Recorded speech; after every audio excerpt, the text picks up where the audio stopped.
кымбатты жерлестерим, көпчүлүгүңүз мени көгүлдүр экрандан гана көрүп, орундаган әндеримди радио, әлеуметтик желілерден гана тыңдап, түрлүү концерттик иш-чараларда гана өздөрүңүз менен жүздөшүп жүргөн болуңуз мүмкүн. Мүмкүн кийбириңиз менен сырттай гана таанышканбыз. Енді сіздер мені басқа қырымнан танып білетін боласыздар. Алдағы уақыттарда біз туған жерімізді көркейтуге, түлетуге, шешімі табылмай жатқан экономикалық, әлеуметтік және қоғамдық маңызы бар мәселелерді шешуге бірге атсалысатын боламыз. Қоғамның өмір сүру салтына жаңаша көзқараспен қарау арқылы біз өз әлемімізді өзгертеміз.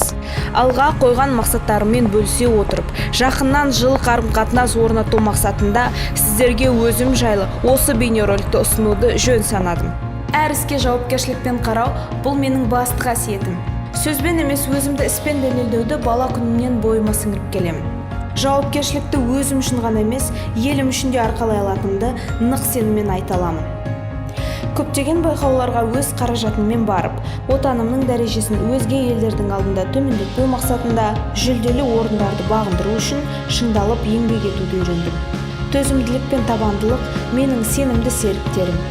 Кішкентай күнімде сахнада ән айту арқылы ғана адамдарды қуандыру қолымнан келді. Өсе келе армандарым да ұлғайды. Елбасымыз айтқандай, туған халқына қызмет етуден асқан қандай бақыт болуы мүмкін.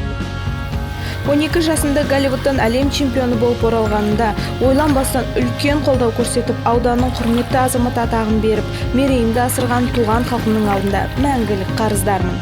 Осындай біршама биік дәрежелерді бағындыруыма демеу болған үшін туған жерімнің, халқымның алдындағы перзенттік парызымды адал атқару басты борышым деп білемін.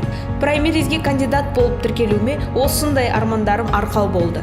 Атақ үшін мұндай қадамға бармайтыным анық. Себебі атақ пен қолпаштауды мен бала күнімнен сахнада да, өмірде де көріп, біліп, сезініп келем. Сіздер маған қолдау көрсетіп, дауыс беруде басымдылыққа ие болып жатсам, ең алдымен тұрақты түрде бағдарламамды жүзеге асыруды қолға аламын.